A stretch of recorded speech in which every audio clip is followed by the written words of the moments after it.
5 seconds. Start. Mr. Deputy Speaker, sir, I am grateful to you that you have come to a stage when we can wind up the debate. I am very thankful to the honorable members for the very lively discussion that has taken place for so many days. If I am right, I think this is the first time that the foreign affairs debate has aroused so much attention. It is sad that over the years this practice had been given up. And many times the vital areas of government's activities like foreign affairs and defense were not taken for discussion and voted upon. I feel not only in this house but in the whole of the country. There is a community of people, the writers, the academicians, and even the laymen who take vital interest in India's foreign policy. This is a very big compliment to India's tradition. I can only assure you that it will be my endeavor, so long as I hold this charge, to try to enliven the debate. I will be very keen always not only to discuss here in the house but also with those who are experts outside to benefit from their views, outlooks and studies. In India, we have a heritage of foreign policy that represents the best of our culture. It also represents the views and the efforts of the master builders who built independent India. That is how our foreign policy was shaped.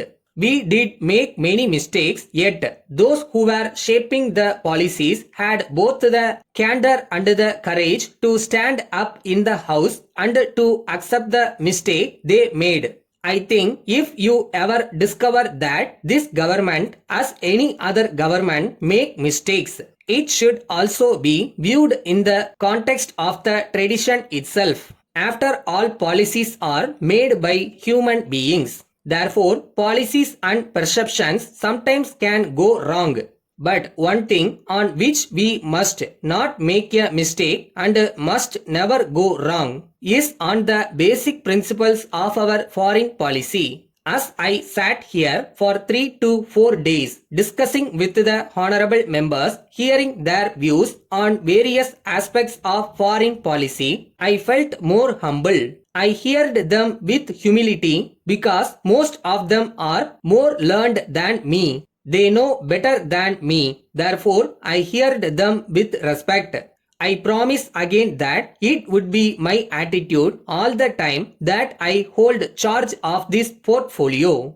In the debate, when I heard my friends, I found one thing missing. That was the perception of change that has taken place all over the world. If we do not understand that no country, particularly India, can ever make a well thought out foreign policy, we must try to understand that Soviet Union of today is something very different from what Soviet Union was yesterday. I had the privilege of staying there for nearly 5 years as ambassador of this country. When I look around, when I look at the paces of the policies, I perceive a good change there. This tremendous change should be and should have been the subject of debate here. There may not be a consensus on that when learned members are sitting here. I was hoping that we would try to spell out, try to share with each other as to how we understand the change. That would be more helpful. So it will be our endeavor, as I said just now, to pursue a policy that is both sensible and sensitive and also serves the national interest. Thank you very much.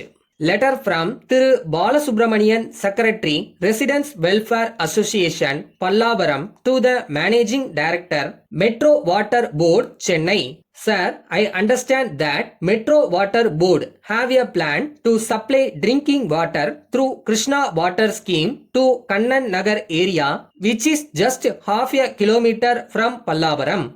I am to mention that the residents of our area suffer from lack of potable water for quite a long time. The water that is now available is not fit for drinking, as it is brackish and hard.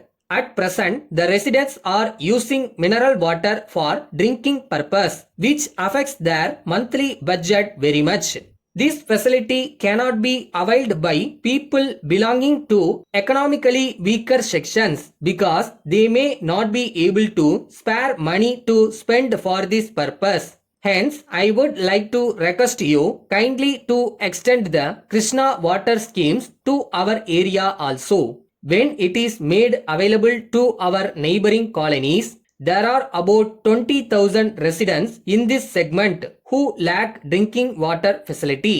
I wish to point out that this request has been taken up by our municipal chairman with the government last year itself. The secretary to the government was also favorable to this proposal, but yet it is getting delayed for reasons not known to us. I am confident that you will do the needful in the matter. I request suitable early action by the government in this regard. Yours faithfully.